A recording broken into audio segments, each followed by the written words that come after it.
हर किसी का ड्रीम होता है कि हेल्दी और स्ट्रॉन्ग हेयर्स हों, बिकॉज हमारे हेयर्स हमारी ब्यूटी को 10x गुना बढ़ा देते हैं और साथ ही साथ स्ट्रॉन्ग एंड हेल्दी हेयर्स तुम्हारे कॉन्फिडेंस को भी बढ़ा देते हैं, है ना। बट प्रेजेंट टाइम में चाहे गर्ल्स हो या बॉयज, हर किसी को कम एज में ही हेयर फॉल की प्रॉब्लम हो रही है। जिसको देखो वो यही बोलता है यार हेयर फॉल बहुत हो रहा है। एंड 6 मंथ पहले मेरे हेयर्स की कंडीशन भी कुछ ऐसी ही थी। मुझे अपने हेयर्स को कॉम्ब करने से भी डर लगता था। मैं सोचती थी अगर मैं हेयर कॉम्ब करूंगी तो मेरे हेयर्स टूटेंगे। मैं अपने हेयर फॉल को लेकर बहुत ज्यादा स्ट्रेस में रहती थी। मैं हर एक ट्रेंडिंग हेयर केयर प्रोडक्ट का यूज करती थी। यूट्यूब पर डेली हजारों हेयर केयर वीडियोस देखती थी, बट फिर भी रिजल्ट 0। लेकिन फिर मैंने इन 7 हेयर केयर टिप्स को फॉलो करना स्टार्ट किया एंड लिटरली कुछ ही दिनों में मेरे हेयर्स पूरी तरह ट्रांसफॉर्म हो गए और अब मेरे हेयर्स पहले से ज्यादा हेल्दी, स्ट्रॉन्ग एंड शाइनी है। एंड ट्रस्ट मी, अगर तुमने भी इन हेयर केयर टिप्स को फॉलो करना स्टार्ट किया तो तुम्हारे हेयर्स भी लिटरली ट्रांसफॉर्म हो जाएंगे। सो वीडियो स्टार्ट करने से पहले कमेंट में बताओ तुम्हारी सबसे बड़ी हेयर प्रॉब्लम क्या है, हेयर फॉल, फ्रिजी हेयर या फिर slow growth. So let's start without any delay.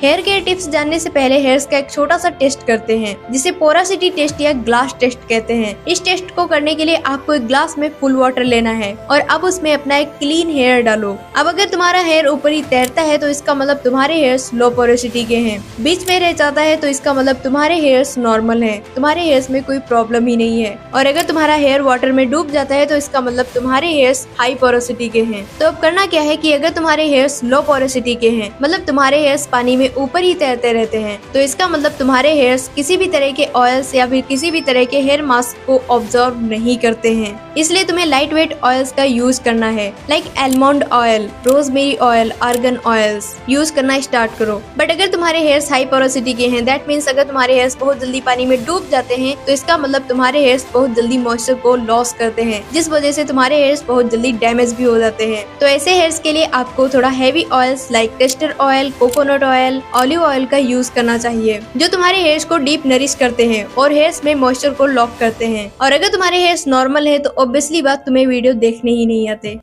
बात तो सही है। तो गाइस, अब हेयर टेस्ट तो हो गया है, सो स्टार्ट करते हैं hair care routine with step number 2। अगर तुम चाहते हो कि तुम्हारा हेयर फॉल रुके, हेयर ग्रोथ हो, तो सबसे पहले अपनी हेयर ऑयलिंग पर ध्यान देना स्टार्ट करो। आप में से बहुत सारे लोग होंगे जो अपने हेयर्स में कभी भी ऑयल्स नहीं लगाते होंगे। उन्हें लगता है कि ऑयल्स लगाने से हेयर फॉल होने लगेगा या फिर हेयर्स चिपचिपे हो जाएंगे, बट ऐसा कुछ नहीं है। सच कहूँ तो हेयर्स में ऑयलिंग करना मतलब अपने हेयर्स को न्यूट्रिएंट्स देना होता है। लाइक तुम्हारी हेयर स्कैल्प्स एक प्लांट की मिट्टी की तरह होती हैं। अगर मिट्टी ड्राई हो जाए तो प्लांट वीक हो जाता है, उसकी पत्तियां झड़ने लगती हैं। बट अगर उसी मिट्टी में डेली वाटर डालते रहो तो प्लांट हेल्दी रहता है और ग्रोथ करता रहता है। और सेम यही चीज तुम्हारे हेयर्स के साथ भी होती है। अगर तुम्हारी हेयर स्कैल्प्स ड्राई रहती हैं तो तुम्हारे हेयर्स भी ड्राई एंड लाइफलेस हो जाते हैं, हेयर फॉल होने लगता है, ग्रोथ स्लो हो जाती है। इसलिए इन सबका सोल्यूशन है हेयर में ऑयलिंग करना स्टार्ट करो। हर वीक में 2 से 3 बार अपने हेयर्स में ऑयल लगाना स्टार्ट करो। जब तुम अपने हेयर्स के स्कैल्प पर ऑयल लगाते हो तो स्कैल्प्स हाइड्रेट रहती हैं, ब्लड सर्कुलेशन इंप्रूव होता है, हेयर रूट्स को न्यूट्रिएंट्स मिलते हैं, स्ट्रेस कम होता है और माइंड रिलैक्स फील करता है और हेयर की ग्रोथ इंप्रूव होती है। बट ऑलवेज रिमेम्बर, आपको बहुत ज्यादा ऑयल नहीं लगाना है। 2 से 3 दिन तक ऑयल लगा कर नहीं रखना है। हेयर स्कैल्प्स को कभी भी रफ नहीं करना है, बल्कि लाइट वार्म कोकोनट ऑयल या मस्टर्ड ऑयल लेना है और 5 से 10 मिनट तक जेंटली अपने हेयर्स की स्कैल्प पर अप्लाई करना है, जिससे तुम्हारे हेयर्स को न्यूट्रिएंट्स मिलेंगे, हेयर्स स्ट्रॉन्ग होंगे और तुम्हारे हेयर्स की ग्रोथ भी बढ़ेगी। अब आपने हेयर्स में ऑयलिंग कर ली तो third step, choose a gentle shampoo.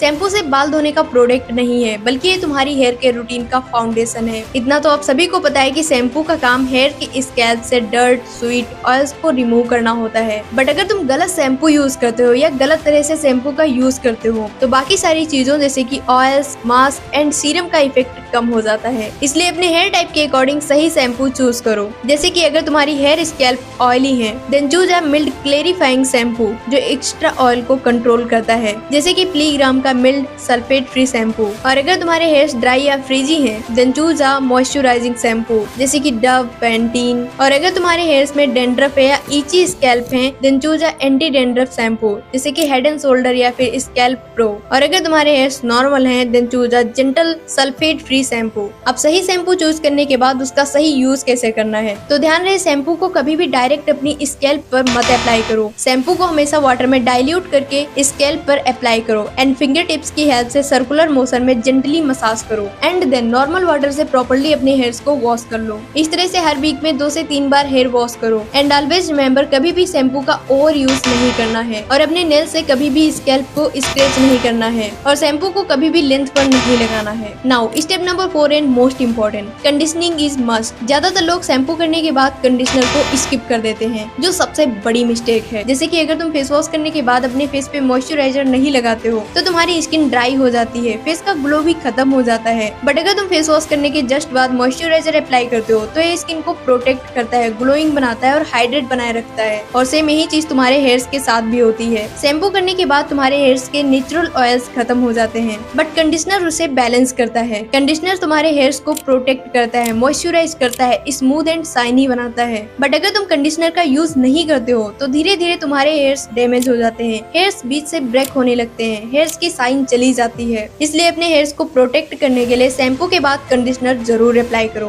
और ध्यान रहे, कंडीशनर को हमेशा हेयर्स की मिड लेंथ से हेयर की एंड तक ही लगाना है, स्कैल्प पर कभी नहीं। और कंडीशनर लगाने के बाद 2 से 3 मिनट तक वेट करो और फिर प्रॉपर तरीके से अपने हेयर्स को वॉश कर लो। बट अगर तुम अपने हेयर्स पे सिर्फ शैम्पू का यूज करते हो तो इसका मतलब तुम अपने हेयर्स को क्लीन तो कर रहे हो पर अपने हेयर को प्रोटेक्ट नहीं कर पा रहे हो, इसलिए कंडीशनर लगाना बहुत जरूरी है। Step 5, avoid heat and harsh styling. Present time में ज्यादातर लोग hair straightener, curler, blow dryer जैसे टूल्स का यूज करते हैं जो बहुत ज्यादा हीट निकालते हैं और जिस वजह से हेयर्स का नेचुरल मॉइस्चर धीरे धीरे खत्म हो जाता है, हेयर वीक हो जाते हैं, हेयर की शाइन भी खत्म हो जाती है, हेयर फॉल बढ़ जाता है। लाइक तुम एक लीफ लो और उसे धीरे धीरे हीट देना स्टार्ट करो तो क्या होगा, ऑब्वियसली लीफ धीरे धीरे सूख जाएगी, लाइफलेस हो जाएगी। सेम यही चीज तुम्हारे हेयर्स के साथ भी होती है, इसलिए रोज रोज हेयर स्ट्रेटनर, कर्लर जैसे टूल्स का यूज करना बंद करो। और दूसरी चीज है हार्श स्टाइलिंग। ये चीज भी तुम्हारे हेयर्स को बहुत बुरी तरह से डैमेज करती है। लाइक अगर तुम बहुत टाइट पोनीटेल, बन या ब्राइड बनाते हो तो तुम्हारी हेयर रूट पर बहुत ज्यादा खिंचाव पड़ता है और हेयर फॉल इंक्रीज हो जाता है, तुम्हारे हेयर्स डैमेज हो जाते हैं। और मैं तो कभी पोनीटेल भी नहीं बना पाती हूँ, बिकॉज पोनीटेल बनाती ही मेरे पूरे हेड में पेन होने लगता है। इसलिए जेंटल स्टाइलिंग को एडॉप्ट करो, लाइक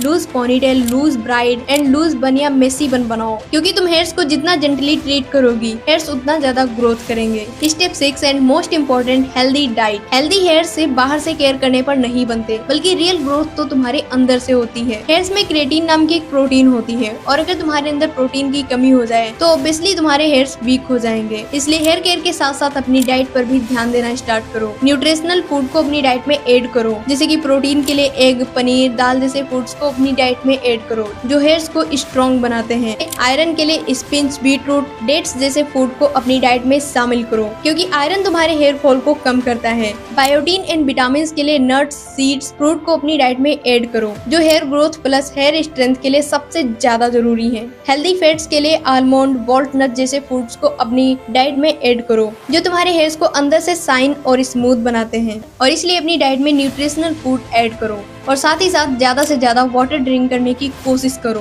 क्योंकि अगर अंदर से न्यूट्रिशन स्ट्रॉन्ग है तो बाहर से हेयर ऑटोमेटिकली हेल्दी दिखेंगे, शाइन करेंगे। Now step number 7, control your stress. आप चाहे जितना हेयर केयर रूटीन फॉलो कर लें, चाहे जितने एक्सपेंसिव हेयर केयर प्रोडक्ट का यूज कर लें, बट जब तक तुम अपने स्ट्रेस को कंट्रोल नहीं करोगे तब तक हेयर फॉल कम नहीं होगा, हेयर ग्रोथ नहीं होगी। आपने शायद नोटिस किया हो कि जब एग्जाम आने वाले होते हैं या फिर लाइफ में कोई टेंशन होती है, like family pressure, over thinking जैसी, तो हेयर फॉल ऑटोमेटिक बढ़ जाता है, राइट? बिकॉज स्ट्रेस की वजह से हेड में पेन होने लगता है और हेयर रूट्स वीक हो जाती हैं और इसलिए ज्यादा स्ट्रेस लेने से हेयर फॉल होने लगता है। सो इसलिए हेयर केयर रूटीन के साथ साथ अपने स्ट्रेस को भी कंट्रोल करो और अपने स्ट्रेस को कंट्रोल करने के लिए डेली 10 से 15 मिनट डीप ब्रीदिंग करो, मेडिटेशन करो। ओवर थिंकिंग हो रही हो तो जर्नलिंग करो, मतलब जिस बारे में तुम्हें ओवर थिंकिंग हो रही हो उसे किसी डायरी पर लिखना स्टार्ट करो और प्रॉपर 6 से 8 घंटे की नींद लेना स्टार्ट करो, जो तुम्हारे स्ट्रेस को कम करेगी और तुम्हारा हेयर फॉल ऑटोमेटिकली कम हो जाएगा और तुम्हारी हेयर ग्रोथ भी स्टार्ट हो जाएगी। सो गाइस, ये था healthy hair care routine and trust me, अगर आपने इसे फॉलो कर लिया तो आपके हेयर्स जरूर ट्रांसफॉर्म होंगे।